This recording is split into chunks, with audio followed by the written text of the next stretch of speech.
जय हिंद दोस्तों। आज के वीडियो में हम लोग ग्लोब, मानचित्र तथा एटलस के बारे में जानेंगे। सबसे पहले हम लोग ग्लोब किसे कहते हैं तथा ग्लोब के क्या क्या उपयोग हैं इसके बारे में जानेंगे। उसके बाद मानचित्र किसे कहते हैं, मानचित्र के प्रकार तथा मानचित्र के उपयोग के बारे में जानेंगे। अंत में हम लोग एटलस किसे कहते हैं इसके बारे में जानेंगे। तो देर किस बात की, चलिए शुरू करते हैं। ग्लोब, पृथ्वी को यदि हम सामान्य रूप से देखें तो इसका दूर दूर तक सपाट रूप ही देख पाते हैं। पृथ्वी बहुत विशाल है, इसलिए इतनी बड़ी पृथ्वी को हम पृथ्वी से ही एक साथ नहीं देख पाते। लेकिन यदि अंतरिक्ष से पृथ्वी को देखें तो पृथ्वी की आकृति या आकार लगभग गोलाकार है। इस प्रकार हम लोग कह सकते हैं कि ग्लोब पृथ्वी जैसा आकृति का एक मॉडल या प्रतिरूप है जो पृथ्वी की आकृति का सही सही प्रतिनिधित्व करता है।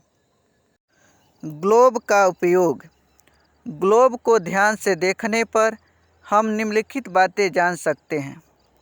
पहला, पृथ्वी का आकार कैसा है।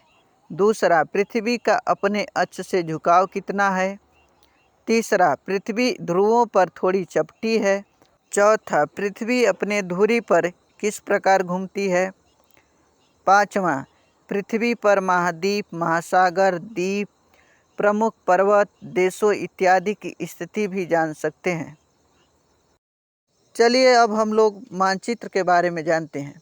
मानचित्र, जब तक हम पृथ्वी की बात करते हैं तब तक ग्लोब हमारे लिए बहुत उपयोगी होता है, लेकिन ग्लोब के उपयोग की अपनी कुछ सीमाएं हैं। जब हम पृथ्वी के किसी विशेष या छोटे भाग का अध्ययन करना चाहें, जैसे देश, जिले, शहर या गांव की जानकारी प्राप्त करना चाहें, तब हमें मानचित्र की आवश्यकता पड़ती है, क्योंकि मानचित्र की सहायता से हम किसी भी भूभाग का भली भांति पठन पाठन कर सकते हैं। इस प्रकार पृथ्वी व उसके किसी भूभाग का मापक के अनुसार समतल सतह पर चित्रण मानचित्र कहलाता है।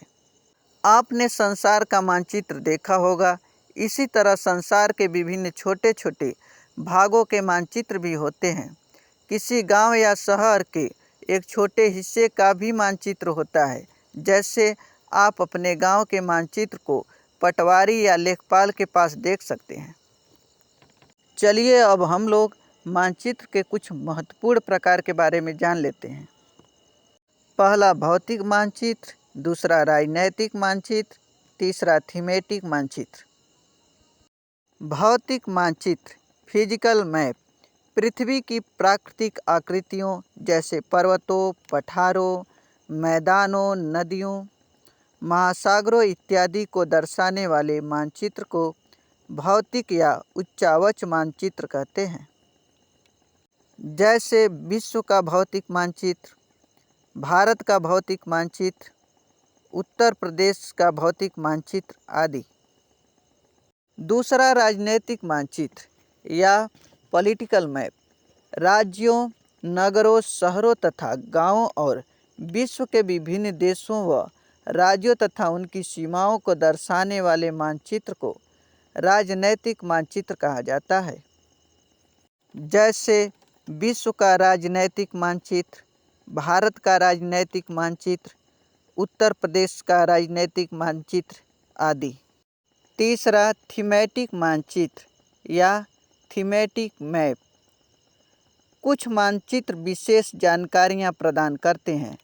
इस प्रकार के मानचित्र को थीमेटिक मानचित्र कहा जाता है। जैसे भारत का सड़क मानचित्र, भारत का वर्षा मानचित्र, भारत का रेलवे मानचित्र इत्यादि। मानचित्र के उपयोग। Use of map. पहला, मानचित्र आसानी से एक स्थान से दूसरे स्थान तक लाए और ले जाए जा सकते हैं। दूसरा, भूमि, सड़कें, रेलें, कस्बों और गांवों को ग्लोब की अपेक्षा मानचित्र में अच्छी तरह से दिखाया जा सकता है। तीसरा, हम विश्व का अथवा इसके किसी एक भाग का मानचित्र तैयार कर सकते हैं और इसमें जो जानकारी चाहें उसे दिखा सकते हैं। चलिए अब हम लोग एटलस के बारे में जान लेते हैं। एटलस जब बहुत सारे मानचित्रों का एक साथ संग्रह करके एक पुस्तक के रूप में तैयार कर लिया जाता है तो उसे एटलस कहते हैं। एटलस मानचित्र नहीं बल्कि मानचित्रों का समूह है जिसको एक पुस्तक के रूप में तैयार किया जाता है। आज के वीडियो में इतना ही, फिर मिलेंगे किसी और अति महत्वपूर्ण विषय के साथ। जय हिंद।